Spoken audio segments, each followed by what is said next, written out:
श्रीमद् भागवत महापुराण तृतीय स्कंद अध्याय 25 देवहूति का प्रश्न तथा भगवान कपिल द्वारा भक्ति योग की महिमा का वर्णन। शौनक जी ने पूछा, सूजी, तत्वों की संख्या करने वाले भगवान कपिल साक्षात अजन्मा नारायण होकर भी लोगों को आत्मज्ञान का उपदेश करने के लिए अपनी माया से उत्पन्न हुए थे। मैंने भगवान के बहुत से चरित्र सुने, तथापि इन योगीश्वर पुरुष श्रेष्ठ कपिल जी की कीर्ति को सुनते सुनते मेरी इंद्रियां तृप्त नहीं होती। सर्वथा स्वतंत्र श्री हरि अपनी योग माया द्वारा भक्तों की इच्छाओं के अनुसार शरीर धारण करके जो जो लीलाएं करते हैं वे सभी कीर्तन करने योग्य हैं।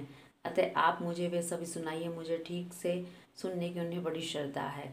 सूत जी कहते हैं, मुने, आपकी ही भांति जब विदुर जी ने भी है आत्मज्ञान विषयक प्रश्न किया तो श्री व्यास जी के सखा भगवान मैत्रेय जी प्रसन्न होकर इस प्रकार कहने लगे।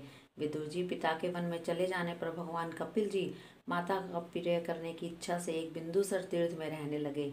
एक दिन तत्व समूह के पारदर्शी भगवान कपिल कर्म कलाप से विरक्त हो आसन पर विराजमान थे। उस समय ब्रह्मा जी के वचनों का स्मरण करके देवहूति ने उनसे पूछा, भूमन प्रभु, इन दुष्ट इंद्रियों की विषय लालसा से मैं उब गई हूँ और इनकी इच्छा पूरी करते रहने से ही मैं घोर अज्ञान अंधकार में पड़ी हुई हूँ। अब आपकी कृपा से मेरी जन्म परंपरा समाप्त हो चुकी है। इसी से इस दुस्तर अज्ञान अंधकार से पार लगाने के लिए सुंदर नेत्र रूप आप प्राप्त हुए हैं। आप संपूर्ण जीवों के स्वामी भगवान आदि पुरुष हैं तथा अज्ञान अंधकार से अंधे पुरुषों के लिए नेत्र स्वरूप सूर्य की भांति उदित हुए हैं। देव, इन देह गेह आदि में मैं मेरेपन का दुराग्रह होता है वह भी आपका ही कराया हुआ है। अतः अब आप मेरे इस महामोह को दूर कीजिए। आप अपने भक्तों के संसार रूप वृक्ष के लिए कुठार के समान हैं। मैं प्रकृति और पुरुष का ज्ञान प्राप्त करने की इच्छा से आप शरणागत वत्सल की शरण में आई हूँ। आप भागवत धर्म जानने वालों में सबसे श्रेष्ठ है, मैं आपको प्रणाम करती हूँ। श्री मैत्रेय जी कहते हैं, इस प्रकार माता देवहूति ने अपनी जो अभिलाषा प्रकट की वह परम पवित्र और लोगों का मोक्ष मार्ग में अनुराग उत्पन्न करने वाली थी। उसे सुनकर आत्मज्ञ सत्पुरुषों की गति श्री कपिल जी उनकी मन ही मन प्रशंसा करने लगे और फिर मृदु मुस्कान से सुशोभित मुखारविंद से इस प्रकार कहने लगे। भगवान कपिल ने कहा, माता, यह मेरा निश्चय है कि अध्यात्म योग ही मनुष्यों के आत्यंतिक कल्याण का मुख्य साधन है, जहाँ दुख और सुख की सर्वथा निवृत्ति हो जाती है।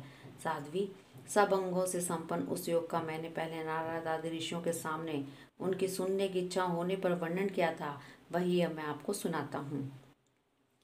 इस जीव के बंधन और मोक्ष का कारण मन ही माना गया है। विषयों में आसक्त होने पर वह बंधन का हेतु होता है और परमात्मा में अनुरक्त होने पर वही मोक्ष का कारण बन जाता है। जिस समय यह मन मैं और मेरेपन के कारण होने वाले काम लोभ आदि विकारों से मुक्त एवं शुद्ध हो जाता है, उस समय वह सुख दुख से छूटकर उस सम अवस्थाओं में आ जाता है। तब जीव अपने ज्ञान वैराग्य और भक्ति से युक्त हृदय से आत्मा को प्रकृति से परे एकमात्र भेद रहित स्वयं प्रकाश सूक्ष्म अखंड और उदासीन देखता है तथा प्रकृति को शक्तिहीन अनुभव करता है। योगियों के लिए भगवत प्राप्ति के निमित्त सर्वात्मा श्री हरि के प्रति ही की हुई भक्ति के समान और कोई मंगलमय मार्ग नहीं है। विवेकी जन संग या आसक्ति को ही आत्मा का छेद बंधन मानते हैं, किंतु वही संग या आसक्ति जब संतों महापुरुषों के प्रति हो जाती है तो मोक्ष का द्वार बन जाता है। जो लोग सहनशील दयालु समस्त देहधारियों के अकारण हेतु किसी के प्रति भी शत्रु भाव न रखने वाले, शांत सरल स्वभाव और सत्पुरुषों के सम्मान करने वाले होते हैं, जो मुझसे अनन्य भाव से दृढ़ प्रेम करते हैं, मेरे लिए संपूर्ण कर्म तथा अपने सगे संबंधियों का भी त्याग देते हैं और मेरे परायण रहकर मेरी पवित्र कथाओं का श्रवण कीर्तन करते हैं तथा मुझ में ही चित्त लगाए रहते हैं, उन भक्तों को संसार के तरह तरह के ताप कोई कष्ट नहीं पहुंचाते हैं। साध्वी, ऐसे ऐसे सर्वसंग परित्यागी महापुरुष साधु होते हैं, तुम्हें उन्हीं के संग की इच्छा करनी चाहिए, क्योंकि वे आसक्ति से उत्पन्न सभी दोषों को हर लेने वाले हैं। सत्पुरुषों के समागम से मेरे पराक्रम का यथार्थ ज्ञान कराने वाली तथा हृदय और कानों को प्रिय लगने वाली कथाएं होती हैं। उनका सेवन करने से शीघ्र ही मोक्ष मार्ग में श्रद्धा, प्रेम और भक्ति का क्रमशः विकास होगा। फिर मेरी सृष्टि आदि लीलाओं का चिंतन करने से प्राप्त हुई भक्ति के द्वारा लौकिक एवं पारलौकिक सुखों में वैराग्य हो जाने पर मनुष्य सावधानी पूर्वक योग के भक्ति प्रधान सरल उपायों से समाहित होकर मनोनिग्रह के लिए यत्न करेगा। इस प्रकार प्रकृति के गुणों से उत्पन्न हुए शब्द आदि विषयों का त्याग करने से, वैराग्य युक्त ज्ञान से, योग से और मेरे प्रति की हुई सुदृढ़ भक्ति से मनुष्य मुझ अपने अंतरात्मा को इस देह में ही प्राप्त कर लेता है। देवहूति ने कहा, भगवान, आपकी समुचित भक्ति का स्वरूप क्या है और मेरी जैसी अबलाओं के लिए कैसी भक्ति ठीक है, जिससे कि मैं सहज में ही अपने निर्वाण पद को प्राप्त कर सकूं। निर्वाण स्वरूप प्रभु, जिसके द्वारा तत्व ज्ञान होता है और जो लक्ष्य को भेदने वाले बाण के समान भगवान की प्राप्ति कराने वाला है, वह आपका कहा हुआ योग कैसा है और उसके कितने अंग हैं? हरि, यह सब आप मुझे इस प्रकार समझाइए जिससे कि मैं आपकी कृपा से मैं मंदगति स्त्री जाति भी इस दुर्बोध विषय को सुगमता से समझ सकूं। श्री मैत्रेय जी कहते हैं, विदुर जी, जिसके शरीर से उन्होंने स्वयं जन्म लिया था, उस अपनी माता का ऐसा अभिप्राय जानकर कपिल जी के हृदय में स्नेह उमड़ आया और उन्होंने प्रकृति आदि तत्वों का निरूपण करने वाले शास्त्र का, जिसे सांख्य कहते हैं, उपदेश दिया। साथ ही भक्ति विस्तार एवं योग का विवरण किया। श्री भगवान ने कहा, माता, जिसका चित्त एकमात्र भगवान में लग गया है, ऐसे मनुष्यों की वेद विहित कर्मों में लगी हुई तथा विषयों का ज्ञान कराने वाली कर्म इंद्रियां एवं ज्ञान इंद्रियां, दोनों प्रकार की इंद्रियों की जो सत्व मूर्ति श्री हरि के प्रति स्वाभाविक ही प्रवृत्ति है, वही भगवान की अहेतु की भक्ति है। यह मुक्ति से भी बढ़कर है, क्योंकि जठरा नल जिस प्रकार खाए हुए अन्न को पचाता है, उसी प्रकार यह भी कर्म संस्कारों के भंडार रूप लिंग शरीर को तत्काल भस्म कर देती है।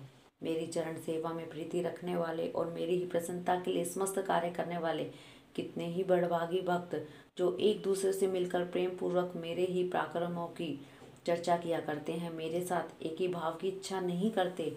माँ, वे साधुजन अरुण नयन एवं मनोहर मुखारविंद से युक्त मेरे परम सुंदर और वरदायक दिव्य रूपों की झांकी करते हैं और उनके साथ सप्रेम संभाषण भी करते हैं, जिसके लिए बड़े बड़े तपस्वी भी लालायित रहते हैं।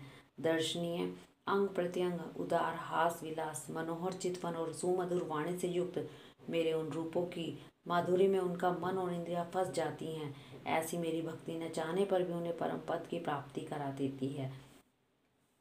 अविद्या की निवृत्ति हो जाने पर यद्यपि वे मुझ मायापति के सत्य आदि लोगों की भोग संपत्ति भक्ति की प्रवृत्ति के पश्चात स्वयं प्राप्त होने वाली अष्ट सिद्धि अथवा वैकुंठ लोक के भवदीय ऐश्वर्य की भी इच्छा नहीं करते, तथापि मेरे धाम में पहुंचने पर उन्हें ये सब विभूतियां स्वयं ही प्राप्त हो जाती हैं, जिनका एकमात्र मैं ही प्रिय आत्मा, पुत्र, मित्र, गुरु, सहृदय और इष्ट देव हूँ।